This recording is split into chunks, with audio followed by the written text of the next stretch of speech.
The Rocky Horror Picture Show is, in part, a celebration of the campy science fiction films that inspired it. In the opening number, Science Fiction Double Feature, the film proudly acknowledges its influences and, in celebrating them, becomes a part of their legacy. Let's take a look at just a few of the lyrics and see how they, and the films mentioned, inform the presentation of the film proper, and what it means for the film to be a part of this legacy.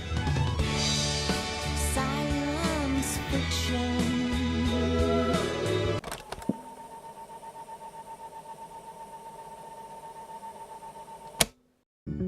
Michael Rennie was ill the day the earth stood still, but he told us where we stand.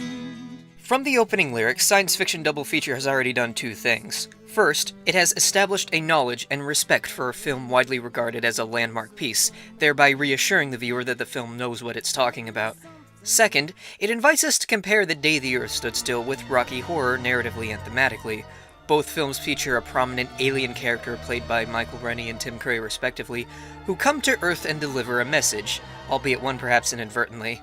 One of peace, the other of sexual freedom. What good does it do for the film to call back to The Day the Earth Stood Still like this? For one, as previously stated, it establishes at least a little credibility. Rocky Horror isn't looking to be taken too seriously, but it doesn't want to be outright disregarded either.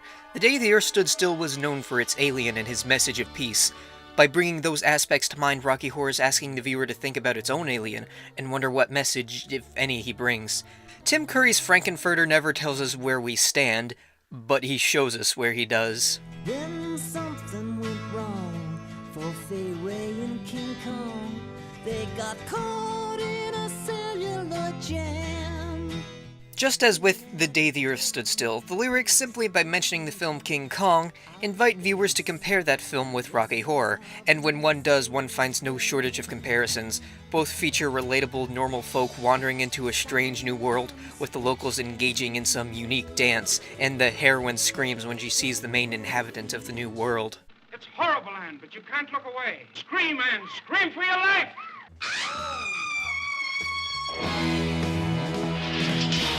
What is the purpose of these parallels? The answer is discovery. King Kong was about a group who set out to discover and film something new. They didn't know exactly what, but gosh darn it, they were gonna find it and film it.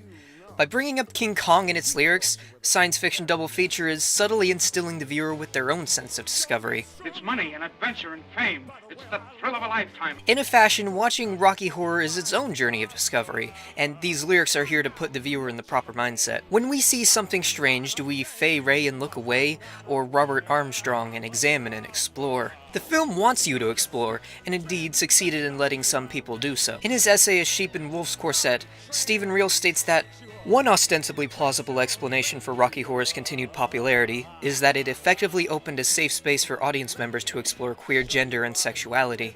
And indeed, that is one major, unignorable facet of the film's presentation.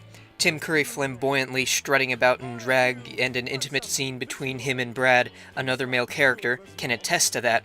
Additionally, that audience members will show up to midnight screenings dressed like the characters shows the film's effect in action, how the film enabled some to explore their sexual identity. The question here is, how did the film prime its viewers for their exploration of sexuality?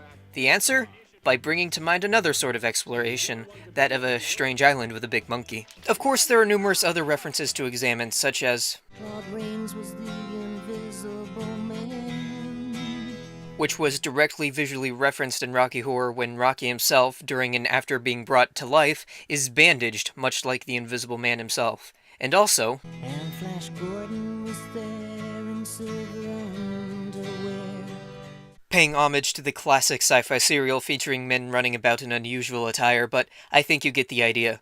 Both the film The Rocky Horror Picture Show and its opening number Science Fiction Double Feature are littered with these references. But why? What does it matter that a bunch of weirdos got together and sung a song about campy old B-movies? Quite simply, it matters because they loved it. Well, how about that? The film and filmmakers are all too happy to explore and be a part of this strange legacy. The film is in part a celebration of camp, and cheap old science fiction, given the low-budget appearance and often revealing attire, is just about as camp as anything. These aren't the family-friendly blockbusters you went out to see with your family, as the lyrics continue to remind us. They were a bit more out there, a bit more personal, a bit more intimate. By referencing and imitating and celebrating these other films, the Rocky Horror Picture Show becomes one of them, but that's not all it does. The film also adds one extra dimension that brings it into its own: the musical numbers.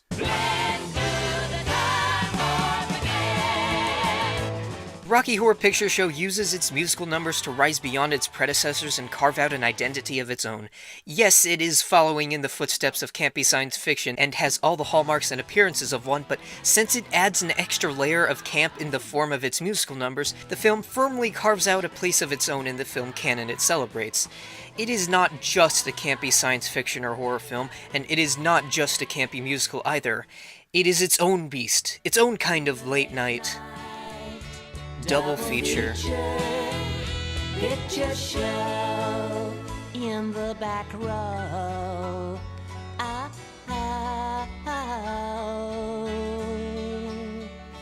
To the late night double feature picture show.